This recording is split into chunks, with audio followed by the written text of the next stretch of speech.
Hello, what's up at welcome back sa ating YouTube channel guys. So for today's video guys ay sinamahan ko yung bayaw ni Utol para tignan yung mga bendo niya guys, kasi yung iba is may sira na.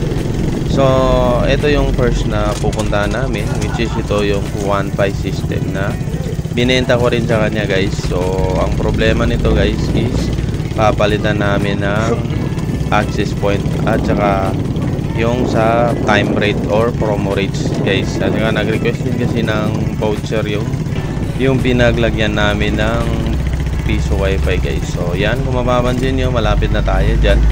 So ang wifi ng bayaw na ni Utol is ito yung na-deploy guys. So ito yung pinuntahan namin, ito yung 1.5 system. Tapos yung iba guys is halo-halo na, may LPB 1.5 system. So kung anong kasya sa budget, yun yung ginagawa ko sa kanya guys. So ito yung piso wifi guys, powered by 1.5. So dito guys, kung mapapansin nyo na yan yung Microtech. Then yan guys, hindi pa na-harvest guys.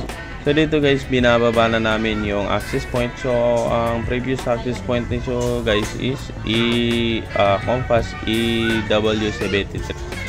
So dito guys, tinatanggal na namin yung Compass. Then ang ipapalit namin na Compass guys or access point is Compass din yung brand guys, pero yun yung 3N version 2 guys na Compass. So makikita niya rin dito guys. So yan guys, kung mapapansin nyo, yan yung pinalit natin na antena para malakas yung sagap doon sa kabila guys, kasi hindi umaabot yung access point na Compass EW73. So yan guys, trial na natin yung ating 1.5 system. So kung mapapansin nyo, ito yung portal natin. Ayan. So ito trial na natin. So yan, kung mapapansin nyo, may running blinking light yan guys. So anti-hook yung coin slot. So yan, nagulog na ako ng barya guys. Check natin kung tama. So yan, 10 pesos, 2 hours and 30 minutes guys. Yan, 2 hours and 30 minutes. Then ito yung loob ng ating 1.5 system guys. So yan, naka power cut yan guys, yung ating coin slot. Then yung ating Microtech nasa taas, kung mapapansin nyo. So yan guys, so ito yung area nila guys, marami-rami ring tao dito guys. So ito guys is sa probinsya talaga ito, sa loob-looban pa ito guys. Kaya ang gamit namin dito guys is SIM base lang, which is Gomo SIM, kasi yan lang yung malakas dito guys na signal dito. So yan guys, dito na tayo sa ikalawang bendo, which is ito yung LPB system guys. So yan, ito yung area guys na pinaglagyan namin. Second bendo yan guys, yung LPB system na yan. So yan, kung mapapansin nyo guys, iniikot ko. So maraming bahay dyan sa likod ko guys. So yan yung access point. So ito na yung bendo guys na LPB. So yan, may kumo-connect. Then yan yung kasama ko guys, yung may-ari ng piso wifi. So yan yung access point guys ng ating piso wifi or second piso wifi na na-deploy guys. So hindi kami mag-harvest guys, gine-check lang namin guys. So dito guys, dito yung ating third bendo. Kung mapapansin nyo, ito na yung ating third bendo. So naka power off na yan guys, kasi yung E3 EW73 dito namin ililipat yung access point na tinanggal namin doon sa bendo 1 guys. So yan guys. So yan guys, siniset up na ng ang E373 EW73 guys na access point. So after that guys is ipapatayo na namin guys para makita nyo guys. Dito pala guys, hindi ko na naipapakita yung kung anong inaayos ko sa loob ng piso wifi, kasi nga hindi ako walang naghahawak ng cellphone ko guys, kaya hindi ko napapakita. Yan, patayo na natin ang ating antena guys. So ngayon guys, easy trial na natin guys. So ipapakita ko sa inyo ang trial dito guys, ang LPB system natin kung working na. So yan guys, connect ko lang sa ating piso wifi para ma-test natin, pero wala akong barya kaya hindi ko mahuhulugan guys. So yan guys, fly high butterfly guys, yan yung LTV guys. So ang ginawa namin dito guys, pinalitan namin or naglagay kami ng custom board na Alan custom board guys. Yan, pero hindi ko na naipakita guys kasi nga walang humahawak ng cellphone ko para ma-videoan sana ako guys, kasi busy rin yung may-ari ng mga bendo na to guys. So ito na yung pang-apat na bendo natin guys. So kung mapapansin nyo, ginabi na kami guys kasi nga ang lakas-lakas ng ulan, kaya tumigil muna kami, then di namin namalayan, gabi na pala guys. So ito guys, ang problema ng piso wifi na to guys is ang SD card guys, yung problema nito. So ang ginawa namin, ni-replace na lang namin yung SD card para mabilisan guys, kasi nga kung i-re-replace pa namin, mas lalong gagabin kami. So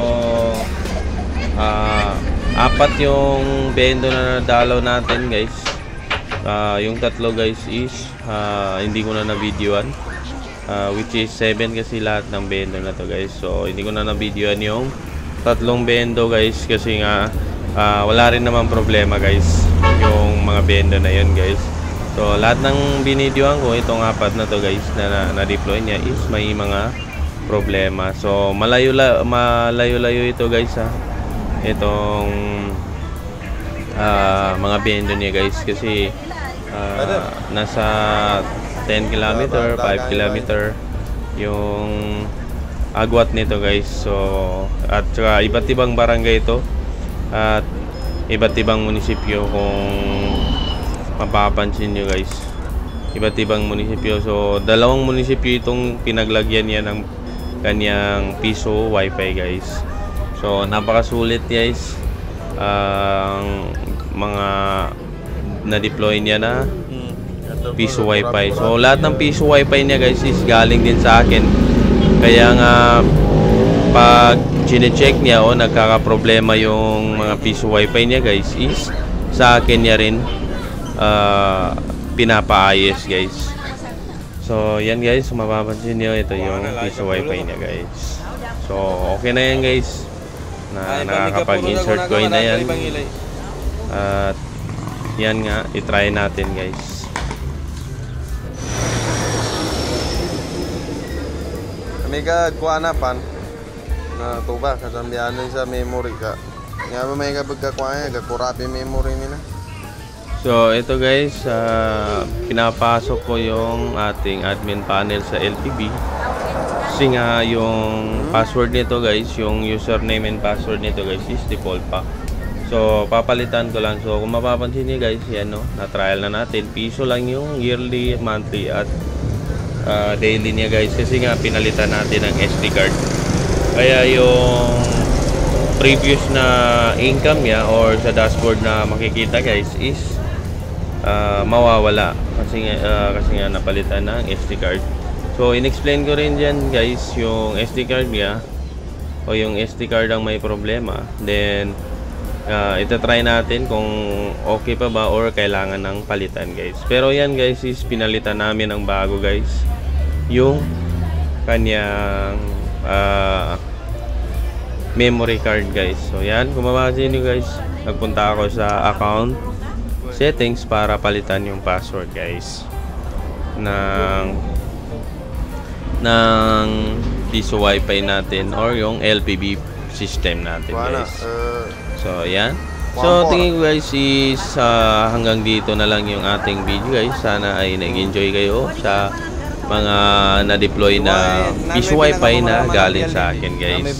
So sa nagpapakonfig sa akin guys, pasensya na, busy lang talaga. Siguro mga next week okay na guys, pwede ko na kayong ma-replyan or ma-entertain guys. Pasensya na talaga guys. So yan, mapapansin nyo, working na working, nag-insert coin na. So maraming salamat sa patuloy na masuporta sa akin.